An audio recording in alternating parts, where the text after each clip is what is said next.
Hello there. Welcome back to my channel. My name is Betsy, and today I'm going to be sharing with you the process for this little drawing that I created in my art journal. Now, this is part of my 100-day project. Some of you who have been following my channel know that I did get sick recently, so I am still recovering from that. And while I do that, I will still be sharing some of these process videos for my drawings for the 100-day project. And I'll just try to do it about as many times as I can throughout the week, maybe about 4 times a week for now before I get back to my usual schedule for live streaming. So for this one, you can see that the way that I got started here was in the journal. Now this is watercolor paper.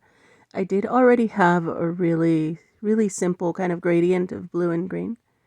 And then what I did is I went and grabbed one of my waterproof ink pens. So that's what I'm using here. And just started creating these kind of flowing lines in a curve. So that's what you see me doing here. And then you can also see that occasionally I'm adding these kind of like black wedges. I think that it helps add some more dimension. And so as I kind of continued forward, I started adding some more of these curved lines just a little bit further down, just kind of split them.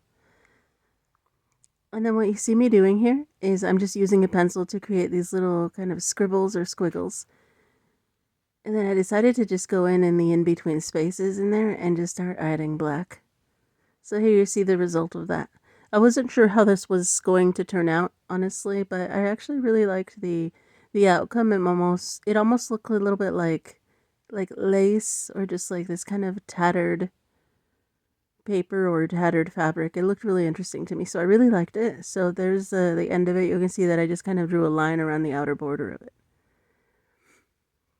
And then I just continued by adding some more of these kind of flowing lines, occasionally adding these sort of darker segments in between. And something that, as I've been playing around, I notice adds a little bit more dimension is to kind of switch it up with the direction of these lines. So you notice in here, I'm going to draw lines in here that are going in a different direction. It helps make things look like they're layered, like they're on different levels. So right there, I'm going in that direction with these little curved lines. They're just contour lines, and it helps everything look a little bit less flat. And then over here, I'm just going to keep adding some more. Starting with a darker line, and then just kind of fill in that area with some little curved contour lines. I am going to be adding some shading here in a bit. And my choice for shading today is going to be an ink wash. So you'll see me using in a little bit this kind of pen right here. And it does have some black waterproof ink in here, along with some water to thin it down. And that's what I'm using here to add these kind of grays throughout. You could, of course, use anything like a pencil or any other preferred tool that you have right now. But this right here, it is an ink wash.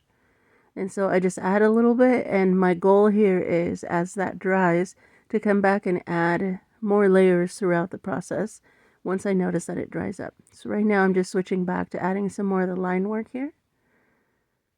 Just a few little swirls and just strange little shapes here and there, just to add a little bit more interest before I kind of just fill in with some simple lines.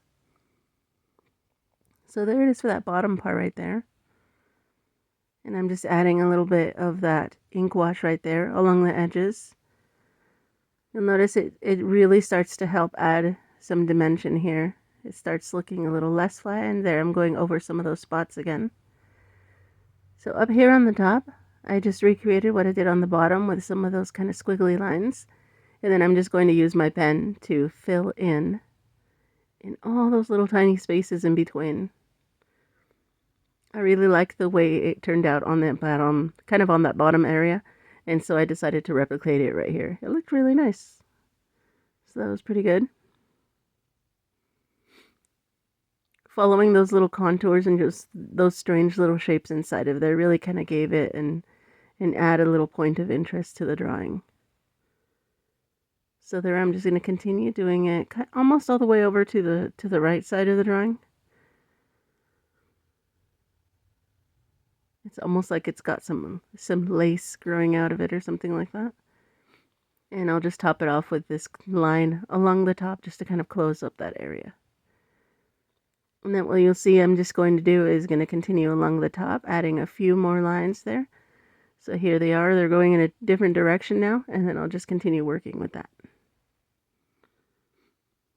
And you'll notice occasionally I switch directions, I start allowing my lines to go at different angles there. And here I'm adding a little bit more of that ink wash. Just like I said, I keep going back and adding more in little bits, and you'll notice it just keeps adding depth to those shadows there. And so I'm just going to continue adding some more of those lines. You'll notice that I switch a lot, that I go kind of to the top area and then the bottom area. I tend to do that a lot just as different elements kind of appeal to me and draw me towards those areas. So here I'm going to finish up that bottom. Notice they're just lines. That's all that it is. It's actually when I do the shading when I think everything really starts to pop. So here I'm going to do some of that ink wash. And this is a pretty light mixture. So there's a lot of water in that pen that I'm using and not a lot of ink. So that usually helps me a lot to kind of control how I'm doing the shading here. And so far I'm really enjoying it. It's turning out pretty good. Just trying to see where this goes. So up on the top, I'll just add some more lines. Again, I switched the direction. And I'm even allowing them to curve in at least what I hope is an interesting way. Again, every little bit helps. Each time I switch the direction of the lines, it helps everything. Everything just helps it one step at a time. So for that top part, I just decided to color it in black, so I just grabbed some ink. Again, this is a refillable pen. I will be posting links to everything so you can check them out in case you're interested in any of these. So now once I've done that, again, I use my ink wash. You'll notice, see how it adds more and more depth each time? And then, of course, to make sure that everything has as much depth as possible, I'm going to use some white acrylic gouache is what this is. And I'm just using it straight from the bottle. I didn't water this down at all. And I'm just going around painting in each one of those little segments where I think that there should be just a little bit of shine. And I feel like it's a little hard to see here on the screen, but in person it really does make it pop. Hopefully you're able to see that. And there's just tiny, tiny little details here, just to make it look like it's got a little bit of shine. And I think that's pretty much it. That's really the whole process. I tend to do then most of my drawings this way, working with the ink and then adding some little pops of color that way. So thank you so much for joining me today. Thank you so much. I hope you have an excellent day. I hope you're taking care of yourself and really enjoying yourself. I hope you really liked this. And I will see you in the next one.